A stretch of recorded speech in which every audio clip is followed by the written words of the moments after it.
Good morning! So, today is December 10 and yan, maaga akong nagising. Nag-coffee lang ako and nag-Skyplex kasi sabi ko nga mag-workout ako. So, yan, start ng workout ko today kasi kailangan ko mag-workout. Ang feeling ko kasi nanghihina na yung self ko kasi wala man lang akong workout simula nung dumating ako dito. Grabe, nanghihina yung aking mga braso. Hindi ko ma-center stand yung aking motor. And, oh well, may kabigatan din nga naman talaga yung motor kasi lahat ng bigat ng makina niya nasa likuran. Pero, alam ko na hindi pa rin execution para hindi ko magawa.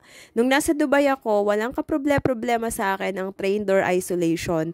Kahit puno pa ang train, kaya kong i-isolate yan. Pero ngayon, dahil nga wala akong workout at sabi ko nga nanghihina yung sarili ko, kailangan kong mag-start and today na nga yung start ko. And pagkatapos kong mag-workout, ayan, nag-prepare din ako ng mga i-deliver na items. Dadalhin ko yan dun sa Malbar kasi nag-message sila ate, nagre-request sila, dalhan ko daw sila ng towel, tsaka ng mga damit na pangbata. And then yung pa-reserve ni ate ko na damit para sa mga anak niya, dadalhin ko na rin kasi babayaran niya na. Char!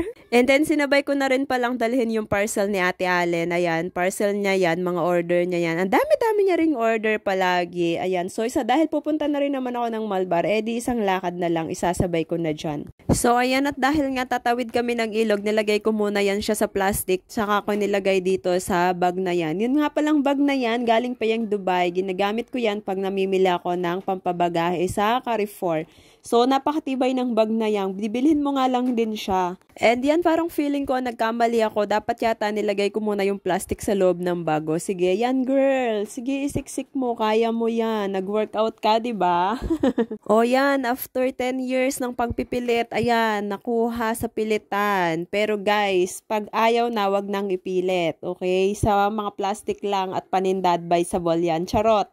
And then ito guys, nagpe-prepare na rin ako ng mga items na bago na meron kami. Ayan ay mga school supply. So sabi ko kay ate, i-pack na lang niya para mas mabenta ng mas mura kasi pang mga bata naman yan.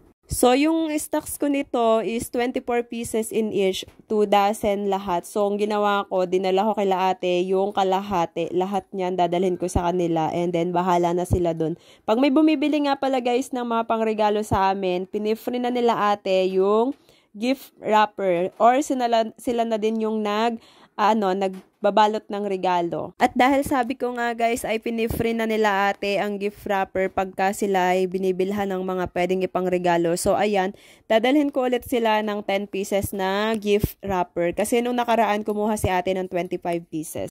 Update! Eto na kami, dito na kami sa tabing ilog. Ayan, kasama ko naman yung pamangkin ko. Kaso wala nang bangka.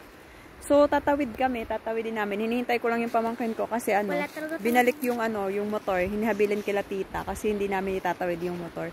So, kami lang yung tatawid. Mag-ano lang kami dyan, tatawid kami dyan. Haba naman na yung tubig, hanggang tuhod na lang. At yun, kung nakikita nyo yung pamangkin ko, ayan, nakatawid na siya. So, susunod na kami. Then, guys, sa sunod na ilag na tatawidin namin, ayun, nakita namin yung mga nakamotor. Actually, nagpuntahan lang yung mga yan sa falls. Dinadayo na kasi yung falls na yun. So, ayan, guys, dalawang motor na yung nakatawid. And then, nag-iisa-isa silang tumawid. Maya-maya makikita nyo dyan, guys, magtatakbuhan na yung mga friends niya. Kasi susunduin siya, hindi kasi siya makadiretso. Mabigat kasi may dala siya dun sa may tambot siya ng kanyang motor. So, ayan, nakita nyo naman. Nagpuntahan na yung mga friends niya dun. Pero, makakaano siya dyan. Hindi kaya, hindi pa sanay. Sa kape. So, ayan, panoodin nyo na lang yung mga iba pa. Kawawa din naman yung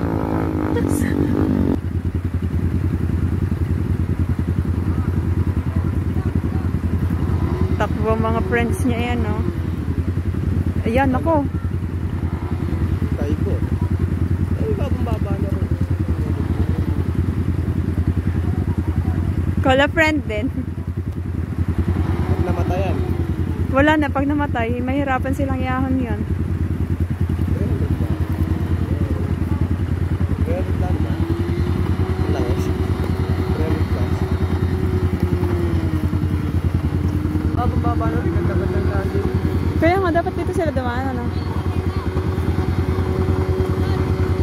Tulak na eh. Oo, ang baba na kanina. Tang ina mo yan. Sira na. Sira. Ayos na eh. Nabang na sila.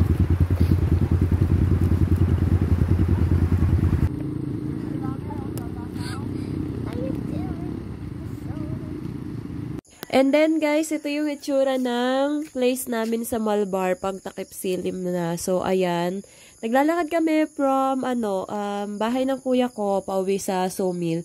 And then pauwi din kami ng Aurora. May motor doon sa kabilang ilog, iniwan namin kanina, 'di ba? So, yan, ganyan yung itsura niya, guys. Ayan, naglalakad yung pamangkin ko.